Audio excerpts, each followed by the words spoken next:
दोस्तों एक movie release हुई है द किलर और एक मूवी द किलर 1989 में रिलीज हुई थी जिसमें चाओ यन फैट ने काम किया था और इस मूवी को डायरेक्ट किया था जॉन वू ने। और अभी जॉन वू की डायरेक्शन में ही ये एक और मूवी आई है द किलर। तो अगर आप जॉन वू को जानते हैं तो एक्शन के हवाले से ये बहुत बड़ा नाम है, जिन्होंने hard target, face of, mission impossible और बहुत सी ऐसी एक्शन मूवीज जो कि अवार्ड याफ्ता हैं जो इनके क्रेडिट में आती हैं। तो अब 2024 में रिलीज होने वाली ये मूवी द किलर, और ये मूवी मैंने अभी देखी है, अच्छी मूवी लगी इसलिए आपके साथ रिव्यू इसका शेयर करेंगे। अगर आप जॉन विक टाइप मूवीज को देखना पसंद करते हैं तो ये मूवी आपके लिए है। मूवी की स्टोरी की अगर बात की जाए तो सेम है जैसे आप किलर्स की पहले भी मूवीज देख चुके हैं कि एक असैसन को किस तरह की मुश्किलात से लड़ना पड़ता है और जब उसका टकराव अपनी गैंग के लोगों के साथ हो जाए तो उसे क्या कुछ फेस करना पड़ता है। तो ये मूवी भी कुछ इसी तरह की है। तो इस मूवी की कास्ट में शामिल है नतालिया इमैनुअल जो कि जी का किरदार अदा कर रही हैं और ये इससे पहले फास्ट एंड फ्यूरियस मूवी में भी आपको दिख चुकी हैं और आर्मी ऑफ थीफ में भी ये काम कर चुकी हैं। इसके अलावा इन्होंने काफी मूवीज में काम किया है।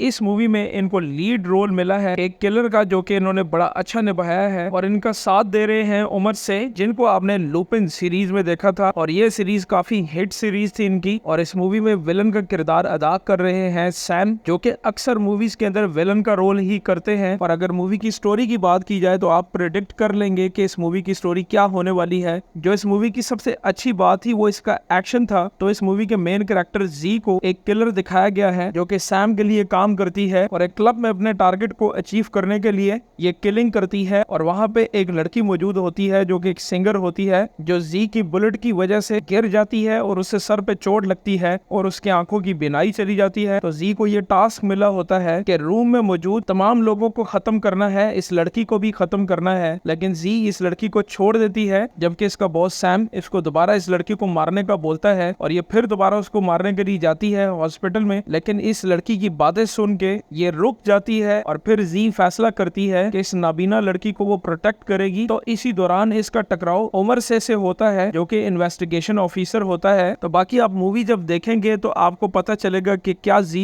इस लड़की को प्रोटेक्ट कर पाती है या नहीं। जो चीज आपको ये फिल्म देखने पे मजबूर करेगी वो इस मूवी का एक्शन है जो मुझे बहुत पसंद आया। गन एक्शन कमाल का दिखाया गया है, साउंड खास तौर पे आपको बहुत ज्यादा एंजॉय करवाएगा। अगर आप बिग स्क्रीन पे ये मूवी देखते हैं या अगर आप घर पे भी देखते हैं तो साउंड सिस्टम के साथ आपको गन एक्शन बहुत ज्यादा अच्छा लगेगा। और मूवी का कैमरा वर्क भी बहुत ज्यादा यूनिक और बहुत ज्यादा अच्छा है और इस टेक्निक से कैमरा वर्क काफी कम मूवीज के अंदर किया गया है और इससे आपको ये पता चलता है कि ये क्रिएटिव वर्क हुआ है। तो आर रेटेड ये मूवी है, ब्लडी एक्शन है, ब्रूटल असैसिनेशन दिखाई गई है। तो मूवी आप फैमिली के साथ बैठ के देख सकते हैं लेकिन बच्चों के लिए नहीं है। इसकी वजह यह है कि मूवी आर रेटेड है। उम्मीद है ये रिव्यू देखने के बाद आपका माइंड बन जाएगा ये मूवी देखने के लिए। नेक्स्ट मैं आपके लिए काफी अच्छी मूवीज लेके आने वाला हूँ। चैनल को सब्सक्राइब कर लें, बेल आइकन के बटन को दबाइए ताकि आने वाली वीडियोस का नोटिफिकेशन आपको मिलता रहे। मिलते हैं नेक्स्ट वीडियो में, तब तक के लिए इजाजत।